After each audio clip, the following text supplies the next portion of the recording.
নমস্কার বন্ধুরা, কেমন আছেন সবাই? আশা করি সবাই আল্লাহ তাদের কৃপায় ভালো আছেন। বর্ষাকালে ফুলের অভাব নেই, কত যে ফুল ফোটে। দেখুন, এই কাঞ্চন ফুল, সাদা টগর, থোকা টগর, জবা, কলাবতী ফুল, কলকে ফুল, অনেক রকম ফুল। এই ফুলগুলি সবে আমার মায়ের বাড়ি থেকে আনা। আজ বৃহস্পতিবার বলে মনার বাবা মালাও এনেছে ঠাকুরের জন্য। কালাচাঁদকে চান করিয়ে ধুতিয়ে পরিয়ে বসিয়ে রেখেছি। এখন এই মালাগুলো আর ফুল দিয়ে কালাচাঁদকে সাজাবো। এই যে আমার কালাচাঁদ বসে আছে। আপনারা একটু দাঁড়ান, কালাচাঁদকে সাজিয়ে দিই, তারপর আপনাদের দেখাবো।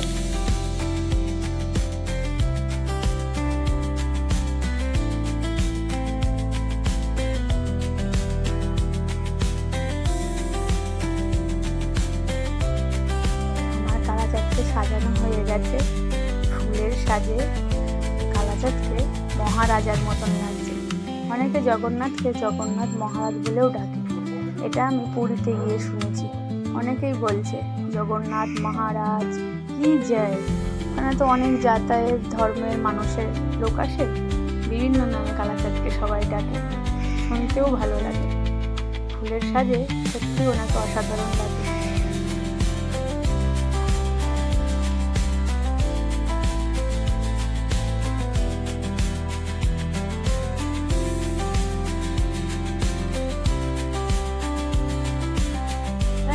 এখনকার যুগে আপনার মনে কিছু কষ্ট হয়েছে বা দুঃখ হয়েছে, এটা ভেবে আপনজন বা একটু দূরের সম্পর্কেই কাউকে কিছু বললেন সেই মনের দুঃখের কথাটা, কিন্তু যখন আপনি অসময়ে পড়বেন বা তাকে দুটো সত্যি কথা বলতে যাবেন, দেখবেন সেই আপনি যে দুঃখ করে কথাটা বলেছিলেন তাকে, সেটাকে আপনাকে ওই কথাটা আবার ফিরিয়ে দেবে। এর থেকে ভালো আমি মনে করি, সবার জীবনে তো দুঃখ কষ্ট আছে, তাই দুঃখের কথাগুলো মানুষকে না বলে ভগবানের সামনে বলাই বেশি ভালো হবে।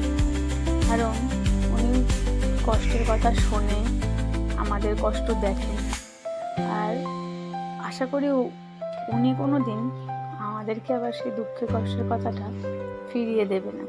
বরঞ্চ আমাদের দুঃখ কষ্ট দূর করার চেষ্টা করে ভগবান।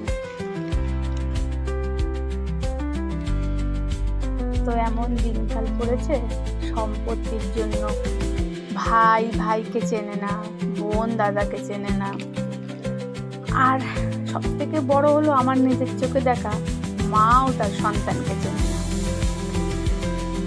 এটা বলতে পারেন খুবই কম দেখা যায়। পৃথিবীতে মারা হয়তো এরকম হয় না। শুনেছি পৃথিবীতে ভগবান আসতে পারেন না বলে মা পাঠিয়েছেন, কিন্তু এখন অনেক কিছু দেখে একটু অবাকই লাগে।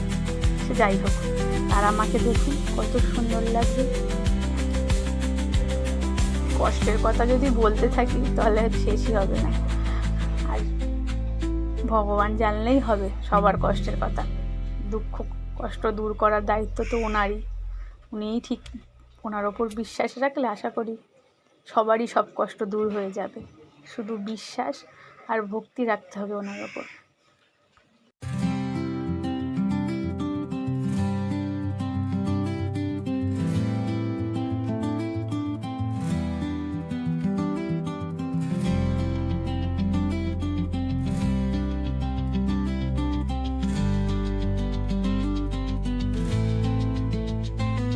তো বৃহস্পতিবার সকালবেলায় এক দইওয়ালা এসেছিল, বলছে যে দই নবদ্বীপে, দই আর ঘি নিয়েই এসছে। তাই শুনে মনার বাবা ওনার কাছ থেকে দইও নিলেন, ঘিও নিলেন। কালাচাঁদকে দই দিয়ে সেবা দিয়েছি, আর ঘি দিয়ে এই যে কালাচাঁদের জন্য প্রদীপ জ্বালিয়েছি। বৃহস্পতিবারে ঘিয়ের প্রদীপ জ্বালানো অতি শুভ বলে মনে করা হয়। তাই বৃহস্পতিবার দিন চেষ্টা করি তেলের প্রদীপটা ধুয়ে বৃহস্পতিবার দিন ঘিয়ের প্রদীপ জ্বালানো। সবাই ভালো থাকবেন, কালাচাঁদের কাছে প্রার্থনা করি কালাচাঁদ আমাদের সবার মনে ভক্তি আর ভালোবাসা দিন, বিশ্বাস দিন। কালাচাঁদকে বিশ্বাস করার মতন বিশ্বাস আমাদের মনে যেন সব সময় থাকে। আবার দেখা হবে কালাচাঁদের অন্য একটি ভিডিওতে। সবাই ভালো থাকবেন।